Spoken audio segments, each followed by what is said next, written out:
It's time for Trevor's Adventures, where stories come alive.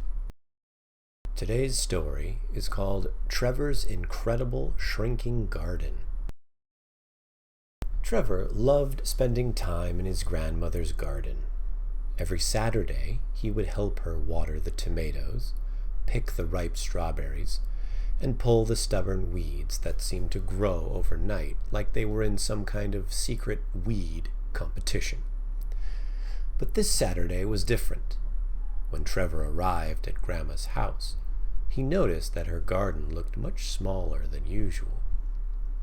"Grandma," Trevor called as he ran toward the backyard, "did you put your garden in the washing machine? It looks like it shrunk." Grandma emerged from her kitchen, wiping her hands on her apron. "Washing machine? What do you mean, dear?" Trevor pointed to the garden beds. "Look! The tomato plants look like they could fit in a dollhouse, and the strawberry patch looks like it could fit in a shoebox. Actually, maybe a matchbox." Grandma adjusted her glasses and peered at her beloved garden. "Oh my," she said, squinting. "Yesterday everything was normal sized. Did I accidentally water them with shrinking potion instead of plant food?" Trevor knelt down next to the miniature tomato plants. They were perfectly formed, but no bigger than his thumb. Even the tomatoes themselves were the size of peas. "This is so weird," he whispered. "They look like vegetable toys." "Maybe it's some kind of plant disease," Grandma suggested. "I should call the garden center and ask if they sell tiny umbrellas for tiny plants." Trevor giggled, but he was also curious. He noticed that the smaller the plants became, the more detailed and beautiful they appeared. The tiny strawberries looked like perfect red jewels, and the miniature lettuce leaves seemed to shimmer with morning dew like little green diamonds. As the day went on, the plants continued to shrink. By lunchtime, Trevor needed a magnifying glass just to see the carrot tops.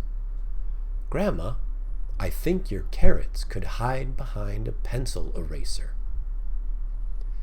By afternoon, even the magnifying glass wasn't enough. "Now I think they could hide behind a grain of rice," Trevor announced. "Goodness," Grandma exclaimed. "At this rate, I'll need to hire ants to do the gardening." "Grandma, what if they disappear completely?" Trevor worried. "What if they get so small that we lose them and they have to live in the grass like tiny vegetable villages?" Just then, Trevor noticed something amazing. Although the plants were incredibly small, they seemed to be glowing with a soft, warm light. And there were way more plants than there had been before. Hundreds of tiny versions where there used to be just a few large ones. "Grandma, look!" Trevor exclaimed, pointing excitedly. "It's like they're having a tiny plant party. There are so many more plants now." Grandma looked through the magnifying glass and gasped. "Trevor, you're absolutely right. It's as if each plant decided to invite all its friends over." Trevor studied the pattern more carefully, counting under his breath.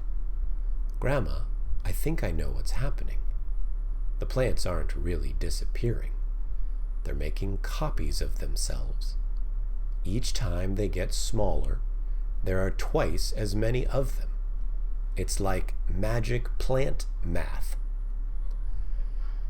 Grandma counted the tiny plants through the magnifying glass, moving her lips as she counted. 1, 2, 3. "Oh my. Trevor, I think you are onto something. There must be thousands of them now." By evening, the garden was filled with thousands of microscopic plants, each glowing like a tiny star. The entire backyard looked like it was covered with a constellation of living lights. It was so beautiful that even the neighbor's cat came over to stare at it with wide, confused eyes. "It's the most beautiful thing I've ever seen," Grandma whispered. "It looks like someone scattered fairy dust all over my garden."